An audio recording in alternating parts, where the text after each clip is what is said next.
what's good, YouTube? If this is your first time seeing one of my videos and you're new to this channel, then welcome, first of all.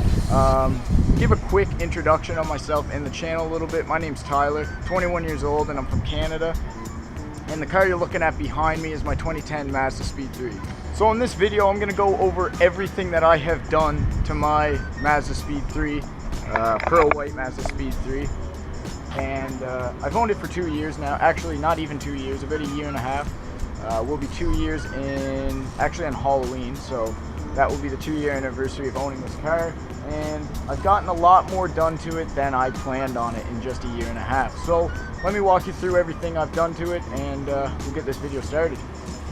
So if you do not know a whole lot about Mazdaspeed 3s, basically there was 2 generations of them made, first gen and second gen obviously, and this just happens to be the first year that second gens were made. This one here is a Pearl White Mazdaspeed 3, like I said in the clip before. It has just over 106,000 kilometers, so it's still, I like to consider it a baby still, but I know it's getting up there.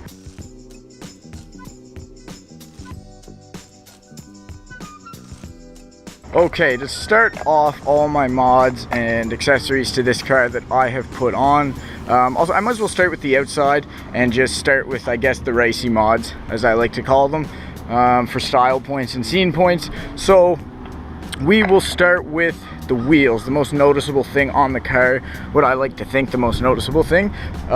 These are ESR SR09s, which are 18 by 9.5 with a plus 35 offset. I got these this season, so they are still fairly brand new.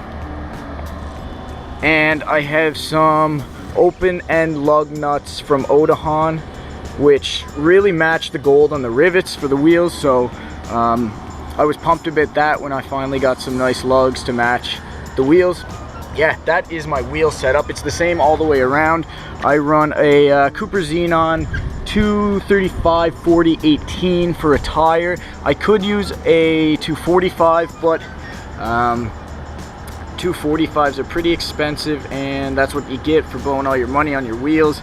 You don't have money for tires, so yeah. But these ones fit pretty well anyways. The stretch isn't too bad. I mean, there's a little bit, but definitely safe to drive on. And stock brakes, I have new drilled and slotted rotors at my shop waiting to get put on, waiting for these to wear out.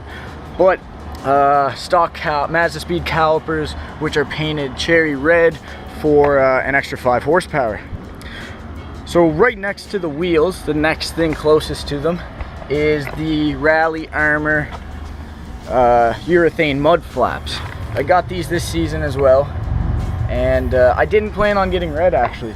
They were supposed to be black, but they ran out, so the only thing I could get was red. Anyways, to move on, this decal right here is an MVOC decal. It's a car show about 2 hours away from where I live, and it is actually a Volkswagen car show. I just love getting the decals and throwing them on my car, because to people that know what MVOC is, it's kind of funny seeing it on a Mazda, and the decals just look dope in general. So moving on to the front of the car. So to point out the most obvious thing that you guys probably see right now is the carbon fiber hood scoop. It's an upgraded hood scoop, and I don't know the exact dimensions on how much taller it is than a stock one, but the stock one is roughly around there for height. So the carbon fiber one definitely gives it more of an aggressive look. I have homemade high lids put over top of my stock headlights just to give it, again, more of a little bit of aggressive look to it. And I've got some Dragon laminate oil slick film over my fog lights. Down below there is a drift stitch of one time I drove this car in the winter. I was having too much fun in a parking lot and hit a snowbank. So yeah, let's leave that out and move on to the next thing. You can't have a JDM race car without a tow hook. So we have the eBay tow hook there, and that pretty well sums up the front of this car. To move, here's another MVOC rally sticker. This was 2016. The other one you saw over there was 2017. To move on to the back, my favorite part of this car that makes a lot of people angry. And I don't know why, actually I do know why, but it just makes me smile that my car, for whatever reason, makes people very emotionally upset. And it mainly has to do with the trip pipes. I got these, this was one of like the first things I did to my car. I don't know why, but I did, and they just kind of stuck ever since.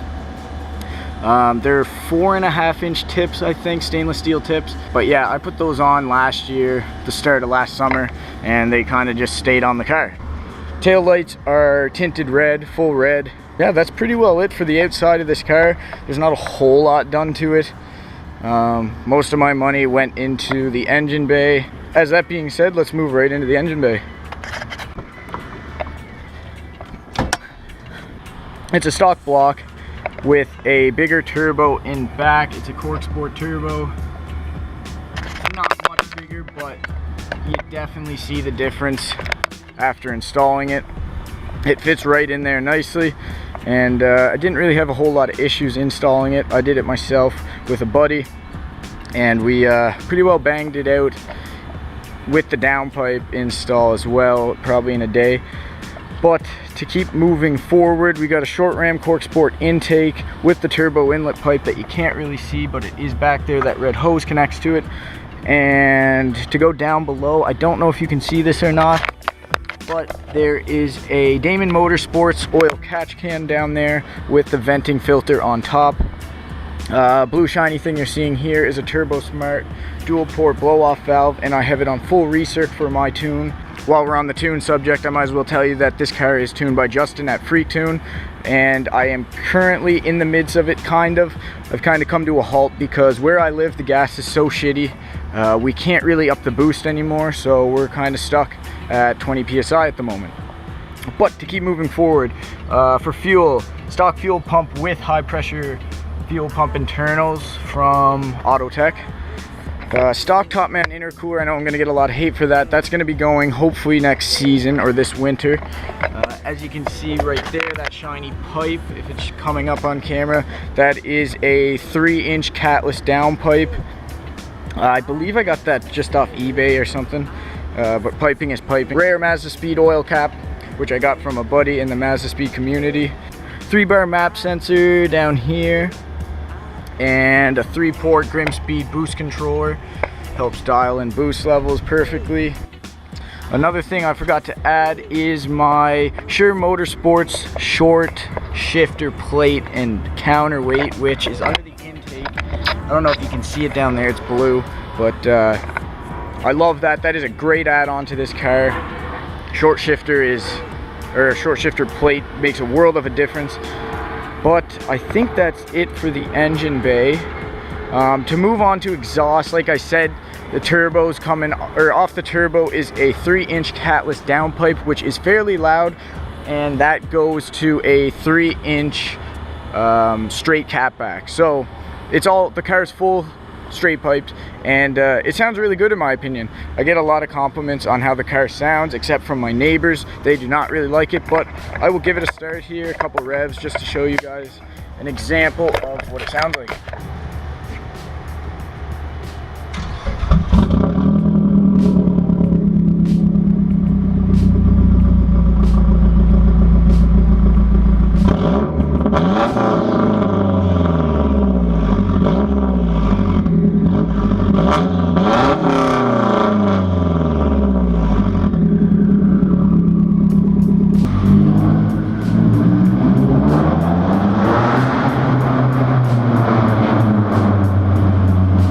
To move on to suspension, another very controversial part that people like to talk shit about. I am on Raceland Primo coilovers. These are the newest line of coilovers from Raceland, and they work really well. This is actually my second season on these, and I have never had an issue with Racelands at all. I know they get a lot of hate for previous coilovers that they have made, but I mean, these ones have yet to fail me, so I have nothing bad to say about these. They have 15-point dampening adjustment, like I said, full adjustable coilovers. So I mean, they do what they need to do for me. This is a street car, daily driven, So they're perfect for what I need them for. So that's pretty well it for the engine bay, everything under my hood. I hope I didn't miss anything, but for the people that are going to be asking what kind of power this makes, I haven't had it professionally dyno tuned, but just from what I've done on a virtual dyno on my computer from my data logs, it's making just under 300 wheel and a little over 300 for torque. But again, that's not a professional dyno tune. That's just off a virtual dyno on my computer. So I'll have to definitely get it dyno tuned sometime. But in the meantime, let's continue on with this video and jump for the interior of this car. Not a whole lot is done to it on the interior. Actually, there's nothing really done at all, just kind of some ricey things like dumb stickers, a racing wheel, an energy quick release racing wheel that I recently got, and have a video on that if you want to check that out.